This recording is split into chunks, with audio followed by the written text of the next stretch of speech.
Assalamualaikum, nama saya Nur Hafizah binti Ghazali. Hari ini saya ingin menerangkan tentang satu sindrom yang boleh didapati oleh kanak-kanak. Nama sindrom tu adalah sindrom Turner.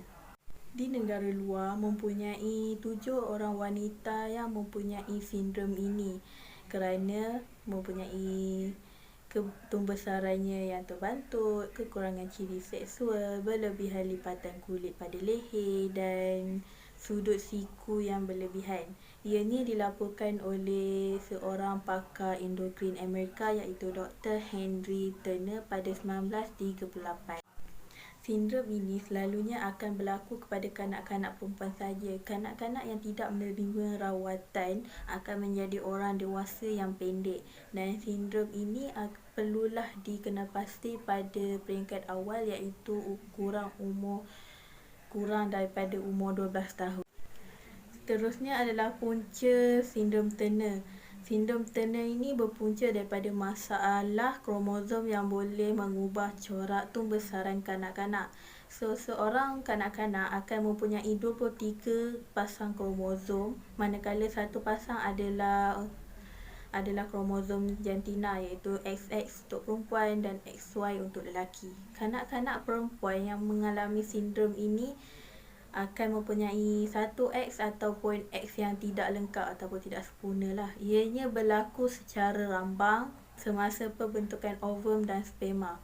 Bukan berkaitan dengan pemakan nasi ibu dan pengambilan ubat semasa mengandung. Berikut adalah ciri-ciri dan masalah yang berkaitan tentang sindrom Turner. Satu, tumbesaran terbantut. Sebelum kanak-kanak ni berumur 2 tahun, kanak-kanak akan mempunyai tumbesaran yang normal. Selepas itu, kanak-kanak ni akan mula mengalami kadar tumbesaran yang lambat dan menyebabkan kanak-kanak ini makin hari makin pendek berbanding dengan rakan sebaya mereka.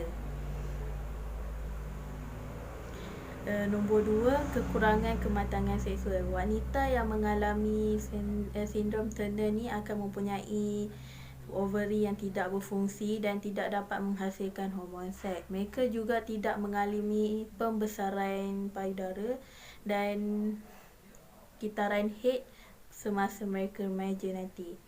Walaupun mereka ni mempunyai rahim dan faraj yang normal, tetapi mereka tidak boleh mengandung.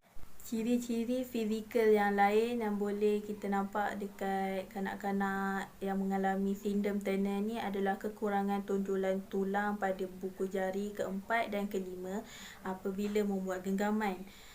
Nombor 2 ialah sudut siku yang berlebihan, bengkak pada tangan dan kaki semasa mereka bayi, tahi lalat yang berlebihan di kulit.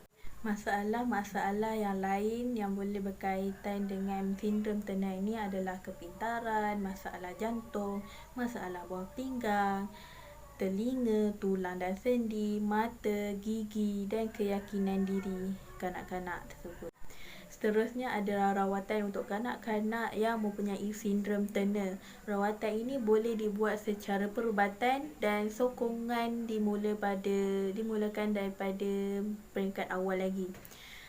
Seterusnya adalah rawatan hormon pembesaran. Rawatan ini membantu untuk meningkatkan ketinggian seseorang. Rawatan ini juga boleh dikenalpasti dari peringkat awal daripada pakar pediatri endokrin sebelum umur mereka 12 tahun. Rawatan hormon pembesaran perlu dipertimbangkan sebaik sahaja tumbesaran mereka terbantut.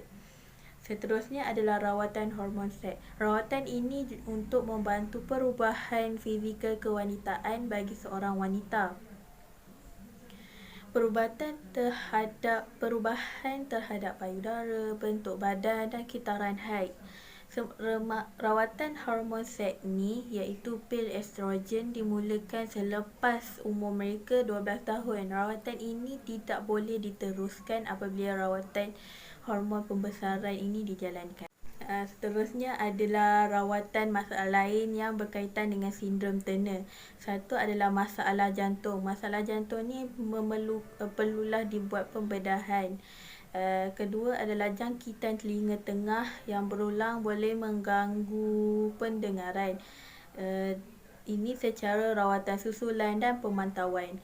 Tekanan darah perlu dipantau, pemantauan masalah tiroid dan diabetes melitus.